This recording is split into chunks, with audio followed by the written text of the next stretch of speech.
Welcome to Phoenixes Rising from the Ashes into Purpose. I am Tennille, your transitional coach, here to guide you through your journey back to higher self, the being the Most High created you to be by revealing the mental weeds that have kept you repeating toxic patterns. Once removed, I give you the tools to heal those wounds and grow back in its place God's truth about you. The goal is to get you walking in your purpose and power. I have available now an introductory course titled, So You've Fallen, Who Said You Can't Get Up? For only $97. To get started, just click on the link in the description box to enroll. Also, check out the Cluster B playlist where I describe the tactics Cluster B disordered creatures use to break down their targets so that they're pliable.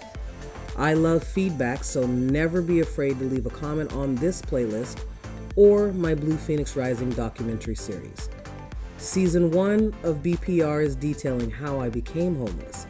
Season 2 will be up sometime this year, 2021, so please have patience. Again, leave a comment and let me know if you can relate to these topics. Subscribe and share with someone who needs to hear they're not alone. Let's begin.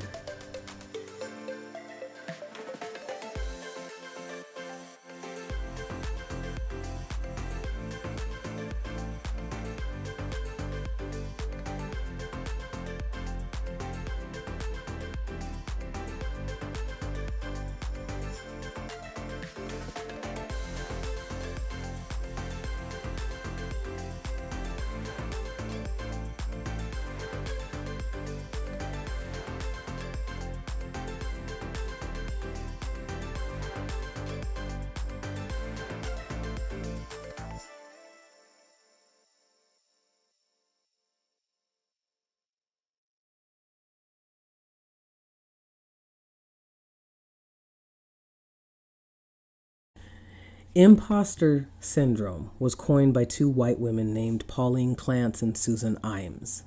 I hope I'm saying her last name right. They define it as a psychological pattern in which an individual doubts their skills, talents, or accomplishments and has a persistent internalized fear of being exposed as a fraud. Despite external evidence of their competence, those experiencing this phenomenon remain convinced that they are frauds and do not deserve all they have achieved. Individuals with imposterism incorrectly attribute their success to luck or interpret it as a result of deceiving others into thinking that they are more intelligent than they perceive themselves to be. So I think that there is actually truth to this when it comes to white supremacy and those who have gained wealth from it. It's guilt. I believe, though, for Black women, imposter syndrome is created via systematic racism and sexism. Blacks have been groundbreakers, creators from everything from the cotton gin to the carburetor, pen, traffic light, refrigerator, spatula, and much more. We weren't allowed to have patents because we had masters.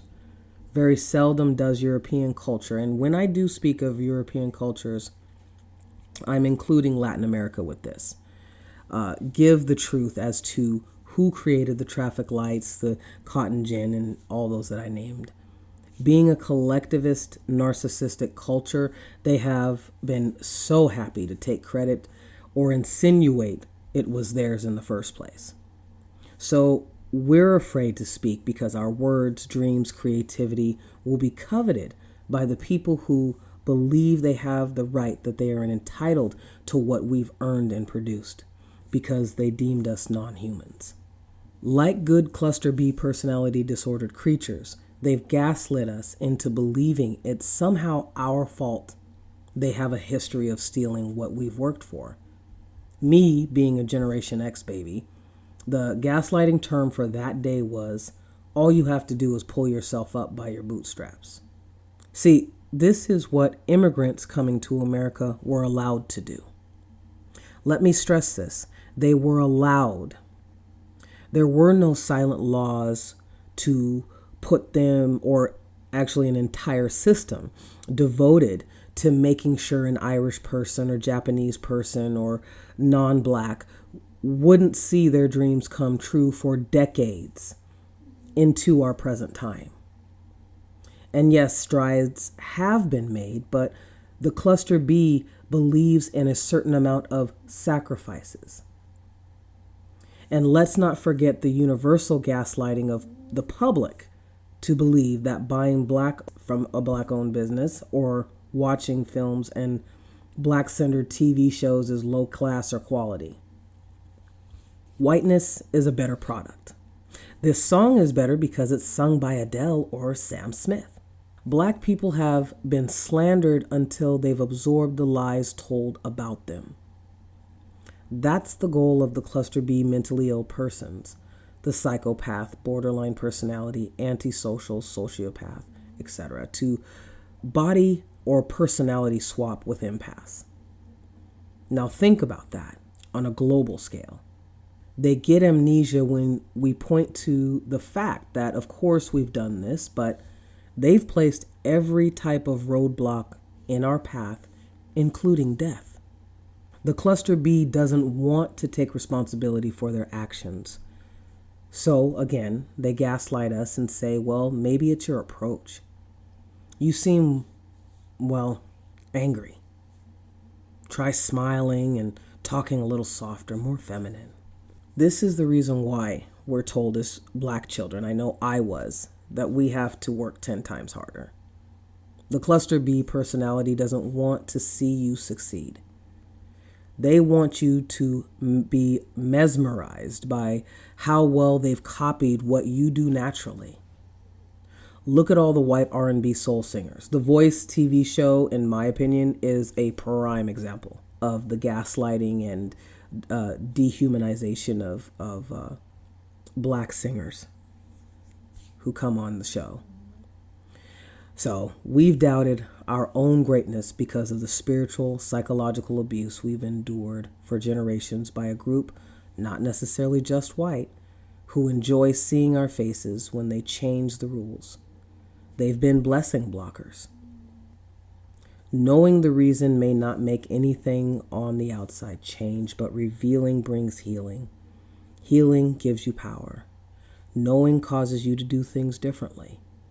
In America, we're told we have to go through certain channels, but yet we know people, we've seen them, heard about them, been trained about them, who've lived their dreams and become millionaires, multimillionaires, billionaires, because they stepped outside of the system. They have been revered as gods. Yet we have been demonized and despised for daring to take our divinity back. For black women, the originators, creators, and healers, to feel as if being in her divinity and not on a stripper pole is the ultimate betrayal by humanity. When Black Women Rock came out to bolster the self-esteem of a sect of society who has been badly abused, used, demonized, and gaslit to think showing their naked bodies is a segue into prosperity, was met with racist vitriol by non-black women regardless of race. So don't strive to be a part of the dysfunction and toxic establishment. Be your own empire. You have it ingrained in your DNA. You're not an imposter, but the originator. The imposters plagiarized and built their wealth on. But their foundation isn't stable. You are multi-talented, and because you are a beloved child of the Most High, you'll never run out of creativity. So, let me know what your thoughts are in the comments below. Like, subscribe, and share with someone who needs to know they're not alone. There are links down below, of which is for enrollment into my introductory course called So You've Fallen, Who Said You Can't Get Up? I was going to raise the price, but I'm keeping it at $97, so get it while it's hot. Join also the Facebook group, and I plan on having weekly lives when we get enough members. The group is a safe, structured environment, among others, to talk amongst each other, and share feedback and give support for those of us who are starting over.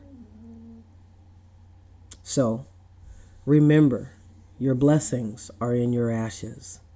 Rise, Phoenix.